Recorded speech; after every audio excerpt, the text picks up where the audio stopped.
nonton bola di Indonesia ini sebenarnya tuh untung sudah nonton bola plus MMA. Bayar 1 tiket dapat 2 tontonan. Nah, kan bahwa lain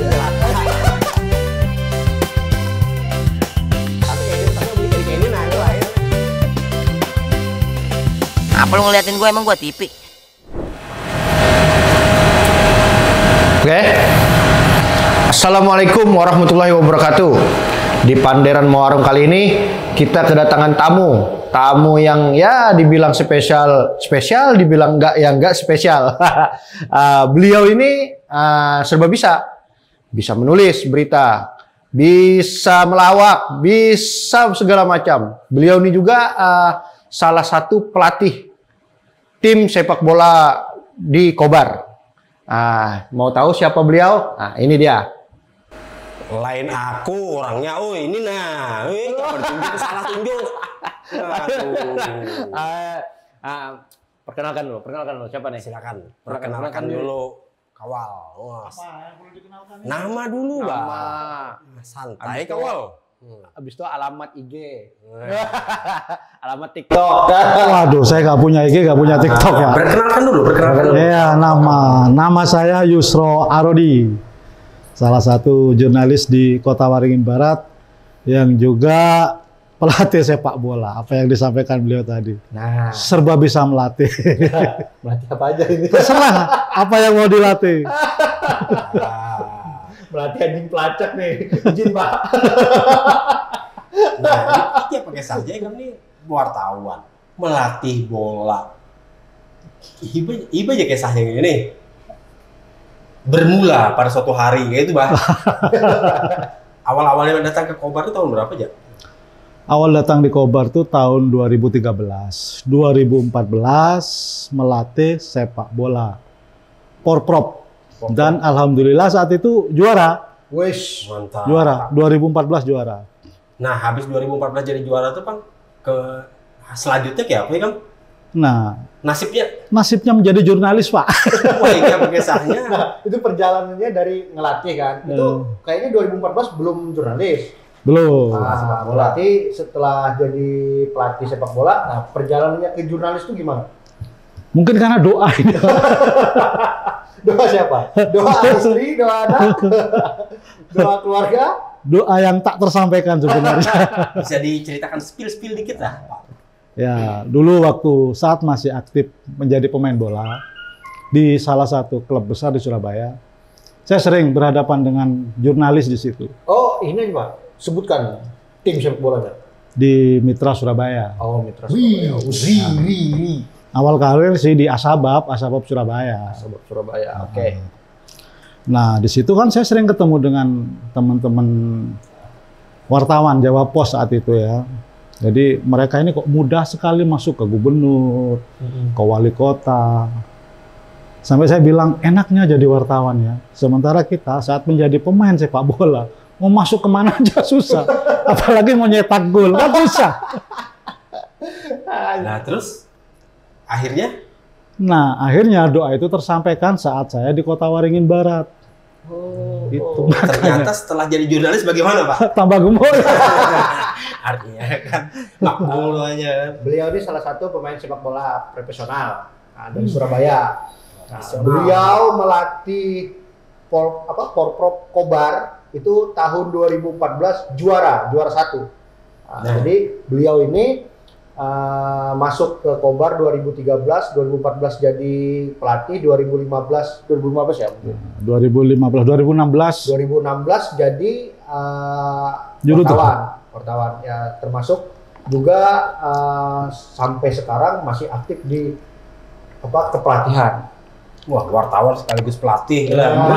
Merangkap Pak. Merangkap. Double. Berarti sambil manjat-manjat.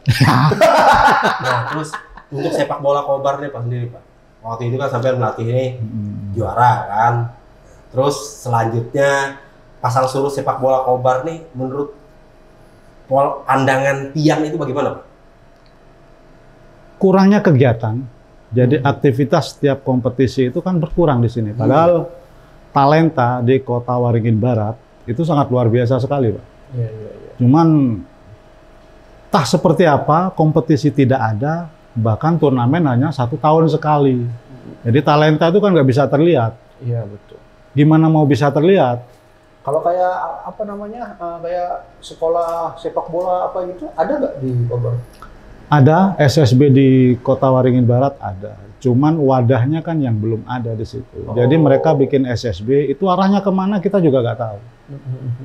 Nah dari situlah prestasi mulai turun. Standarnya, Pak. Tahun 2014 kemarin saya aktif lagi di Porprov. Ya alhamdulillah masuk ke 3 besar. 2024. 2024 2024. di Kotim kemarin. Aku tuh kemarin. Standarnya, Pak. Sebenarnya kalau mau mengembangkan sepak bola di Kota Waringin Barat nih, misalnya nih ada SSB, terus jalur-jalur itu sebenarnya yang standar itu bagaimana sih sampai bisa ada prestasi yang kelihatan lah dari Kota Waringin Barat talentanya. Ini harus berbicara tentang PSSI Kobar berarti ya. Oh, nggak apa-apa. Lanjutan aja, Pak. Nah, itu sebenarnya ini kan apa PSSI itu harus cermat di situ. Di mana ada potensi, di situ PSSI harus punya program. Jadi program itu yang menjalankan kan PSSI. Sementara klub-klub yang ada di Kota Waringin Barat ini kan menunggu kapan ada action. Ya kan? Berarti selama ini itu seperti apa, mati suri ya, turnamen-turnamen gitu. Ya, bisa dibilang mati suri. Oh, oke. Berarti talenta itu malah jadinya redup dong, hilang. Hilang dengan sendirinya. Bahkan kalau saya ngelihat ada salah satu talenta di Kota Waringin Barat ini yang sekarang justru di PSIS Semarang.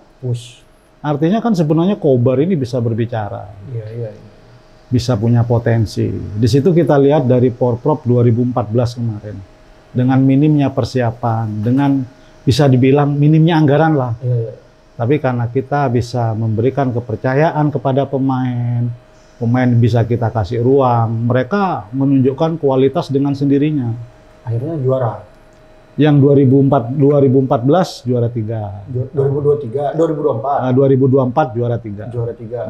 Berarti 2014 itu yang juara 1. 2014 itu juara 1. Wih, mantap. Nah, setelah itu kan nih sudah ada bakat-bakat yang terlihat dari ajang itulah. Selanjutnya nanti orang-orang ini nanti bagaimana, Pak, kelanjutannya? Nah ini yang saya bingung, Pak. Nah itu kan pelatihnya aja bingung, apalagi kita ya awam. Jadi pemain ini serba lepas jadi semuanya. Liar. Ya, jadi liar. Jadi ini apa namanya, ada ibaratnya ada skill, ada kebisaan apa segala macam, jadinya tak tersalurkan. Karena melihat itu tadi apa namanya, turnamen-turnamen di Kota Waringin Barat ya khususnya, jadinya apa namanya, mati suri, hilang. Kalau sebenarnya untuk skill-skill di Kobarnya bagaimana, Pak? Apa skill pemainnya lah, bakat-bakat sebenarnya, talentanya di Kobar ini sebenarnya bagaimana? Kalau untuk berbicara talenta di Kalimantan Tengah khususnya ya, Kobar ini nggak kehilangan. Karena saya ngelihat dari tahun 2014 kita juara Porprov. Setelah itu saya vakum, bukan berarti saya vakum, tapi saya memantau dari situ. Kebetulan juga aktivitas saya sebagai jurnalis, ya paling tidak saya sering memantau. Cuman saya kadang menangis kapan ada kompetisi di situ. Menangis saya, Pak. Terseduh-seduh lah. Aduh, menangis. Berarti itu benar-benar sedih ini, Kak. Sedih saya, Pak. Saking sedihnya nggak bisa keluar air mata ya, Pak. Nah, untuk lapangan latihannya sendiri, Pak, sebenarnya di Kobar nih standar dan cukup nggak sebenarnya? Kalau untuk lapangan dibilang cukup, dibilang kurang. Kalau untuk standar kurang masih, Pak. Maksudnya, cukup untuk mereka berlatih aja. Iya. Kalau untuk event-eventnya standarnya gimana? Ini apakah sudah pas atau gimana? Seharusnya PSSI itu membuat program kompetisi berjenjang. Jadi bukan turnamen yang diutamakan, kompetisi internal. Yang apa namanya, selalu bergulir per pekannya gitu. Ya, ini kita berbicara PON ya. Ya, PON. Kenapa PON sekarang Jawa Timur jadi juara? Karena di Jawa Timur itu tidak pernah kehilangan talenta, tidak pernah kehilangan bakat. Karena kompetisi internal di setiap kabupaten di sana itu berjalan, bergulir. Jadi pelatih gampang. Berbeda saya saat pegang Porprov 2024 kemarin. Jadi karena minimnya kompetisi, saya mengawali mereka itu melatih dengan cara passing, kontrol, penempatan posisi. Mulai dari awal gitu ya. Jadi mereka walaupun di SSB, ya setidaknya ini PR buat pelatih-pelatih yang ada di Kota Waringin Barat. Mereka harus diberikan pemahaman cara bermain bola yang benar. Sebenarnya cara sampai untuk melihat pemain ini layak dimasukkan ke dalam tim Kobar misalnya. Mereka kan sering lihat kan, itu ada trik-triknya nggak? Ada Spek khusus apa lah. spek-spek yang Ya. sip anak ini misalnya. Dari situ kita sebenarnya tahu ya kalau anak ini punya potensi. Dari cara berjalan aja tahu, Pak. Caranya kelihatan. Tuh ini pemain bola bisa. Nah, bagaimana? Dari cara dia memasang sepatu, cara dia berpakaian, kita sudah bisa melihat anak ini bisa bermain bola. Tapi kan kita belum tahu bisanya di mana. Tapi di saat kita berikan program, ternyata mereka hanya bisa nendang, lari.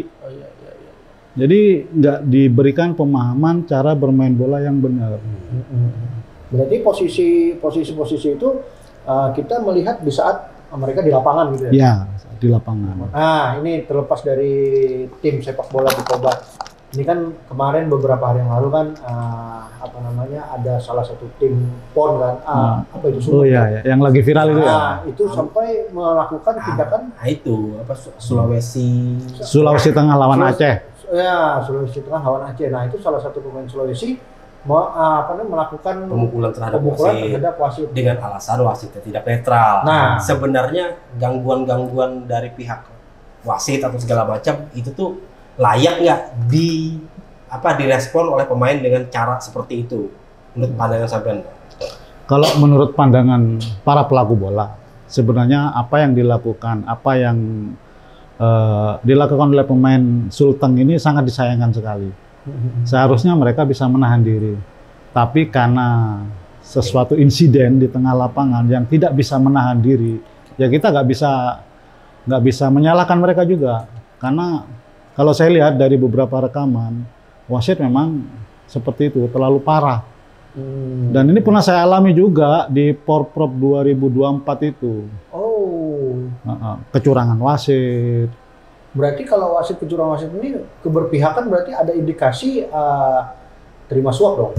Belum tentu juga. Betul, ya betul. ada lah ibaratnya. Cuma kayak gini, ini misalnya yang harus dilakukan pemain nih, misalnya nih sudah tahu wasit itu sudah berat sebelah.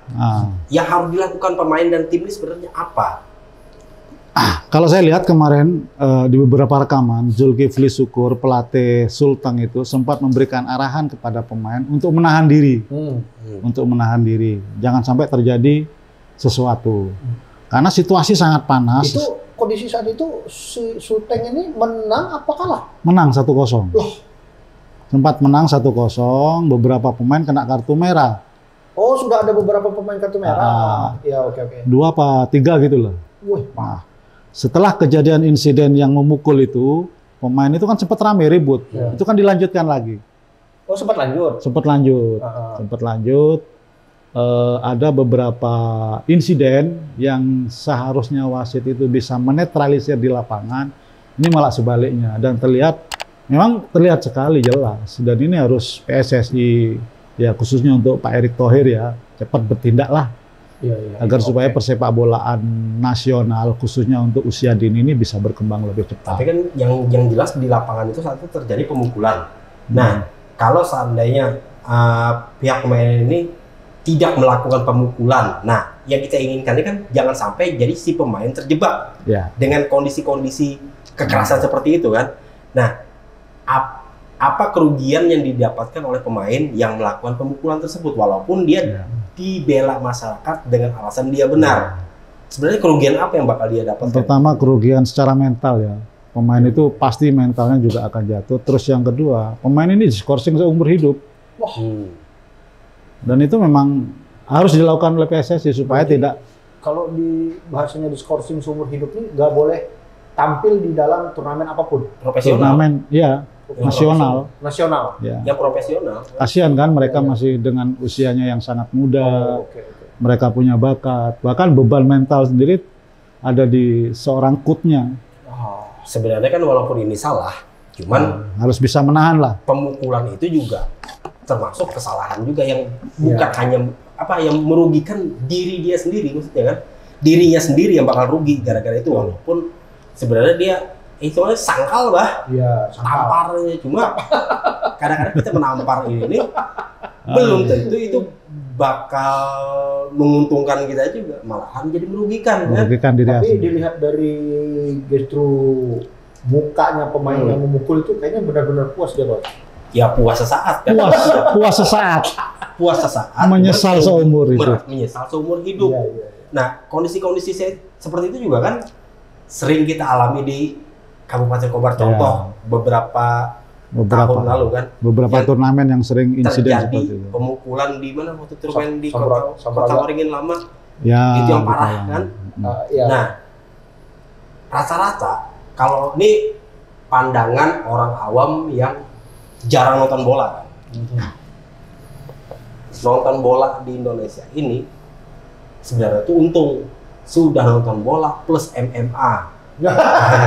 Bayar 1 tiket dapat 2 tontonan. Nah, karena itulah menurut pandangan saya ini pendapat pribadi lah, pendapat orang umum lah, terserah jujur atau kada kan. Apakah yang dilakukan oleh Sintayong mencari pemain-pemain naturalisasi itu lantaran pemain kita ini rata-rata emosi itu sudah sangat tinggi sehingga tidak bisa ngontrol dan senangnya kekerasan terus? Apakah seperti itu, Pak? Kalau menurut kacamata ya, kebetulan saya pakai kacamata. Pak.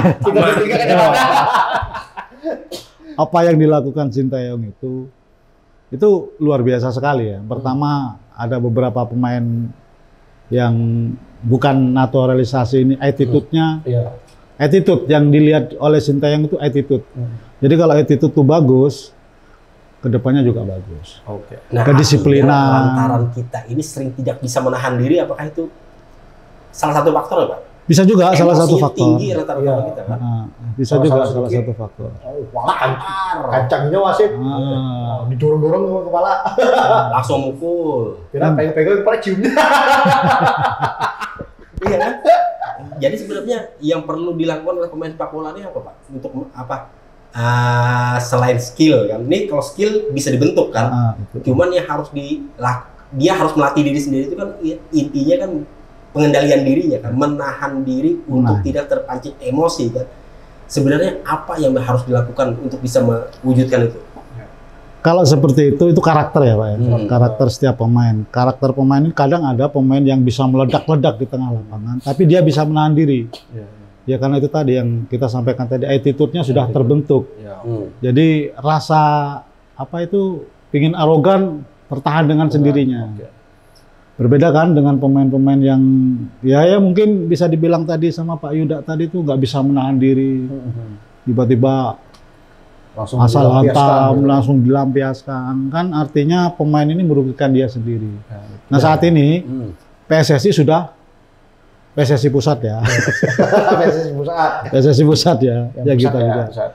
Sudah mulai menata sedemikian rupa supaya apa? Supaya pemain ini bisa melakukan jejak pemain naturalisasi yang sekarang dibentuk oleh Sintayong. Dan beberapa hari yang lalu sempat juga kita membaca itu, bahkan Erick Thohir mempunyai program khusus untuk pembinaan sampai ke pelosok. Ya, berarti kalau sampai itu memang sudah dibentuk, pasti ada kurang lebihnya di tempat kita, di Kalimantan Tengah khususnya, pasti akan terbantu. Pasti akan terbantu, khususnya di Kota Waringin Barat. Cuma intinya tadi ya, menurut ya kesimpulan dikit lah, menurut yang disampaikan Pak Yusro tadi kan, intinya sesangkal apapun, emosi terus kontrol kan. Ya betul, emosi itu harus Masalahnya terkontrol. bukan hanya memuaskan emosi sesaat aja kan, tapi karir ke depannya yang bakal hancur. Dan juga tim. Ya, tim hancur, tim masih bisa dibentuk, tapi karir sebagai pemain sepak bola habis gara-gara emosi sesaat kan. Nah waktu itu kan yang menurut sampean tadi Pak, waktu pas Porprov tim sampean juga sempat di Iya, terjadi sempat kecurangan sempat seperti itu. sempat Nah, ini juga. cara-cara sampai untuk meredam anak buah supaya jangan terpancing emosi itu bagaimana? Nah, kemarin, itu Pak? salah satunya. Yang selalu saya tanamkan kepada pemain kita Powerprov 2024 Kobar, itu saya selalu bilang jangan terpengaruh dengan apa yang dilakukan wasit. Kalian harus lebih fokus pada permainan. Biar coach aja yang protes di pinggir lapangan. Kalian fokus, karena sepersekian detik kehilangan fokus ini bicara tentang bola ya, itu akan mubazir buat kita. Ya, betul, betul. Satu pemain protes, bola berjalan ini kan rugi. Iya. Nah ini yang selalu kita tekankan ke mereka. Ya alhamdulillah sampai masuk ke 3 besar. Nah di situ sempat terjadi juga ada beberapa ya bisa dibilang kecurangan juga. Itu kecurangan dari apa wasit? Dari pihak panitia, Oh, dari panitia. termasuk wasit juga. Waduh, kacau. Tapi kan Kobar saat itu memang anak-anak saya tekankan jangan pernah terindikasi, terprovokasi oleh ulah-ulah wasit, penonton. Kalian lebih fokus di permainan aja. Alhamdulillah. Dan Kobar murni. Tidak ada pemain luar sama sekali. Berarti dari kabupaten lain bahkan ada yang mungkin ngambil dari apa bahasanya Kementarkam ya? Mereka Pemain dari kan kabupaten lain. kabupaten lain. Oh, dari kabupaten lain diangkat ke kabupaten dia. Dari Jawa. Wih. Padahal aturan Porprov itu kan nggak boleh. Iya. Nah, di Kota Waringin Barat, regulasi itu kita terapkan. Jadi kita tunjukkan Kobar bisa. Iya. Dan alhamdulillah ternyata Kobar bisa.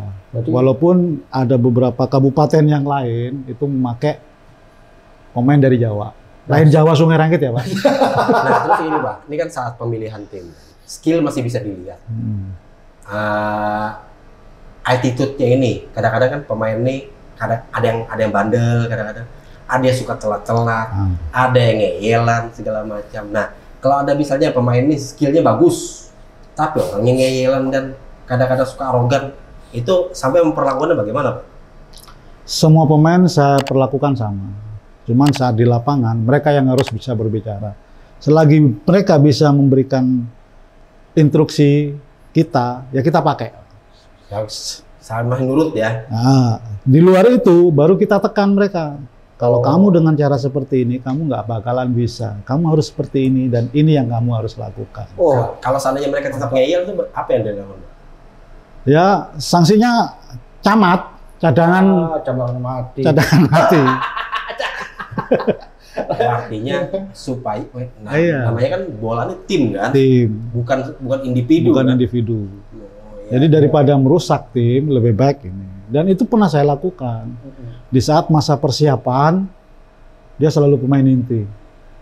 Inti dan inti, di persiapan itu. Persiapan.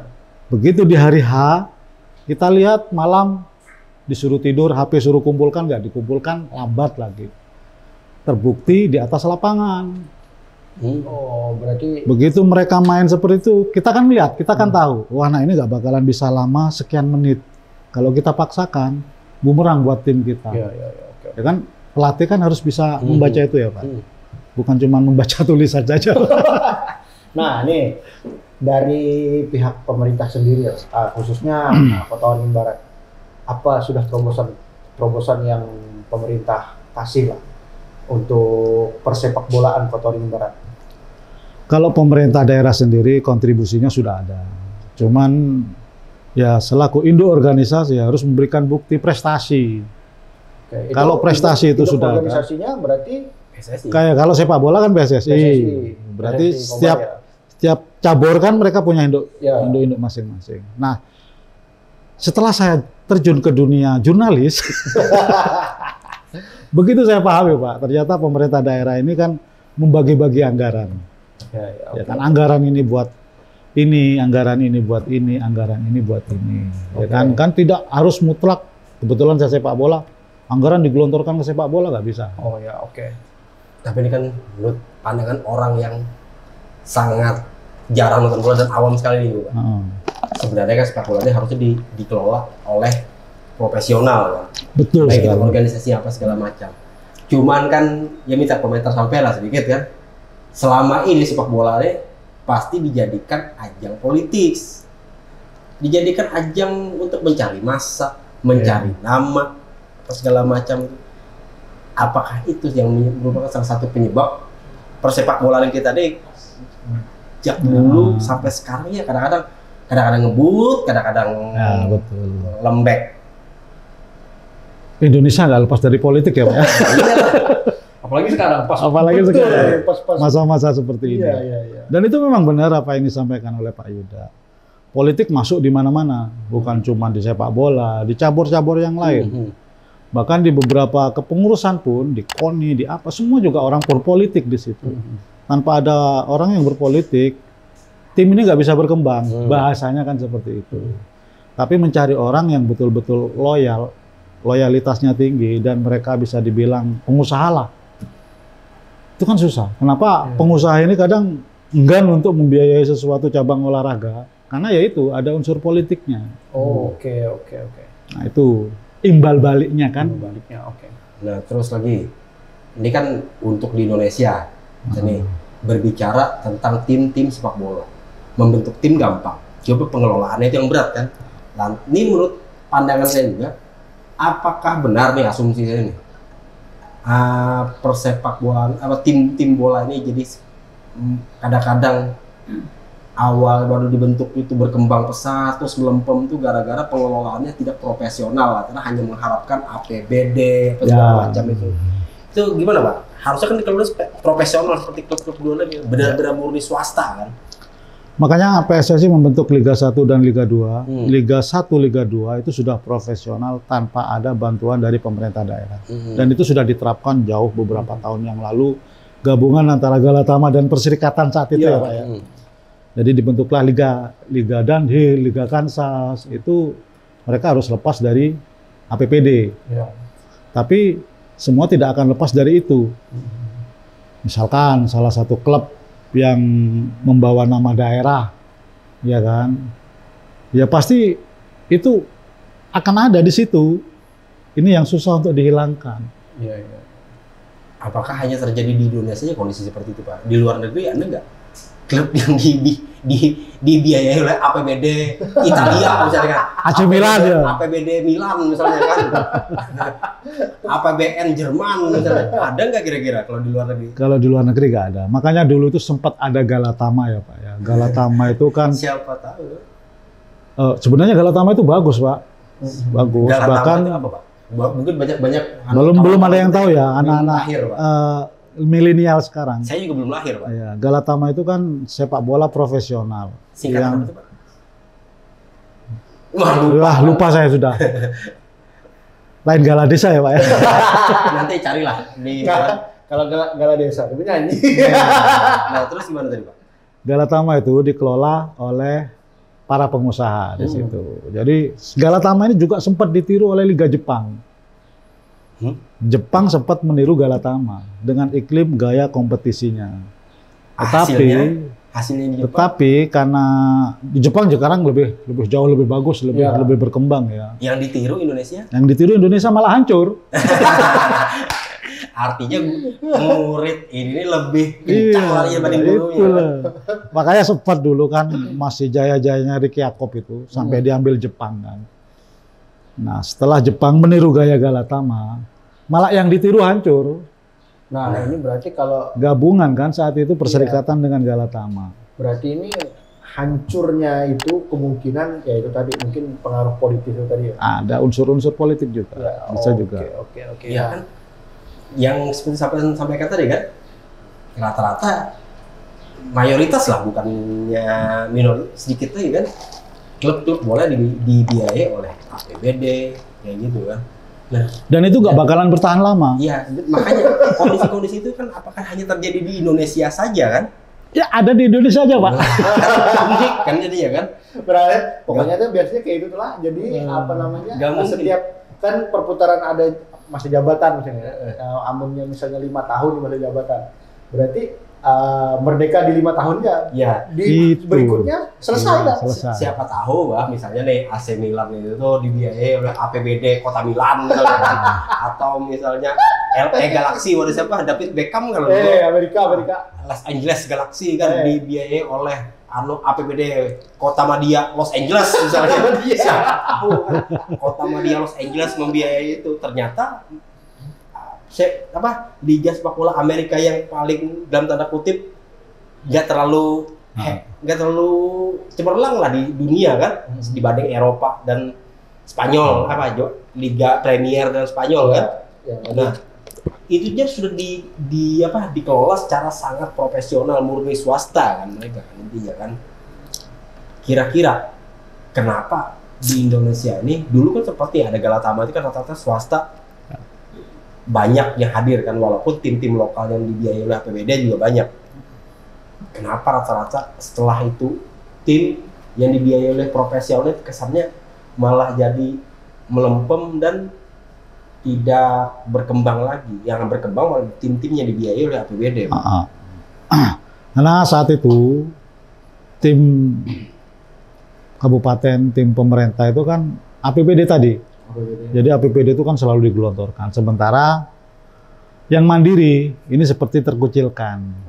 Seperti terkucilkan, mereka harus biaya sendiri.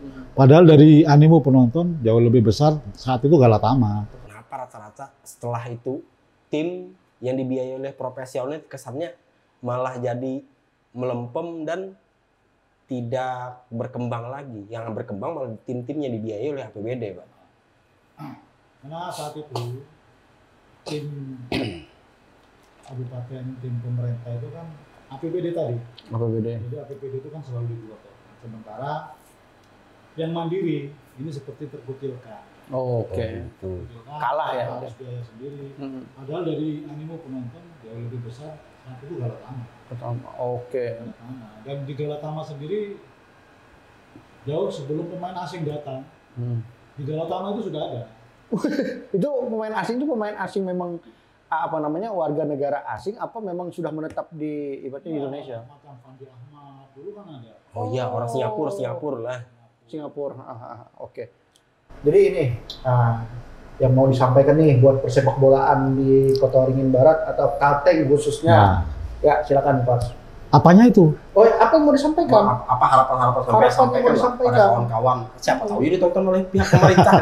Sampaikan ya, Pak. Nih Pak Erick Thohir nonton nih. Silakan Pak. Ya silakan ya Pak, sampaikan Pak. Yang perlu kita sampaikan di sini, ayo kita bersatu membangun sepak bola Kalimantan Tengah. Hindari politik, bangun sepak bola yang benar, manajemen yang benar, talenta kita utamakan, dan persepak bolaan insya Allah akan semakin maju. No politik. Dalam sepak bola lah. Ya, sepak bola. Pokoknya kalau persepak bolaan dicampur dengan politik bakal hancur. Ya, bagus aja Bang awalnya dulu kan. Cuma kan lewat kita kalau di politik awalnya aja bagus. Awalnya bagus. Tapi Karena ada tujuan. Karena cashbacknya imbal baliknya nggak ada ya, hilang sudah. Hilang.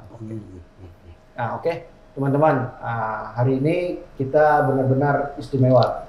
Ada seorang coach sekaligus jurnalis. Pak Yusro Arodi. Pak Yusro. Jadi bintang tamu kita hari ini. Oke. Sampai di sini dulu perbincangan kita tentang persepak bolaan, khususnya Kalteng tadi. Saya Argim, Yuda Meng, dan Yusro Arodi. Oke, assalamualaikum warahmatullahi wabarakatuh. Waalaikumsalam warahmatullahi wabarakatuh.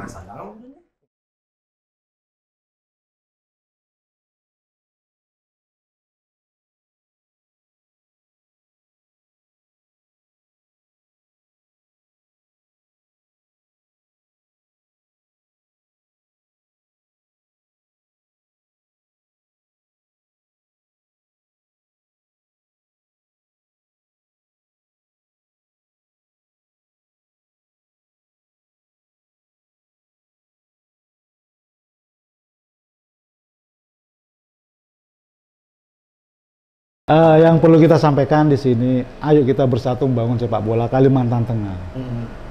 Hindari politik, bangun sepak bola yang benar, manajemen yang benar, talenta kita utamakan, dan persepak bolaan insya Allah akan semakin maju. No politik. Dalam sepak bola lah. Ya, sepak bola. Pokoknya kalau persepak bolaan dicampur dengan politik bakal Hancur. Ya bagus aja bang awalnya dulu kan, cuma karena lewat kan berapa? Kalau di politik awalnya aja bagus. Awalnya bagus. Tapi Karena cashbacknya, ada tujuan.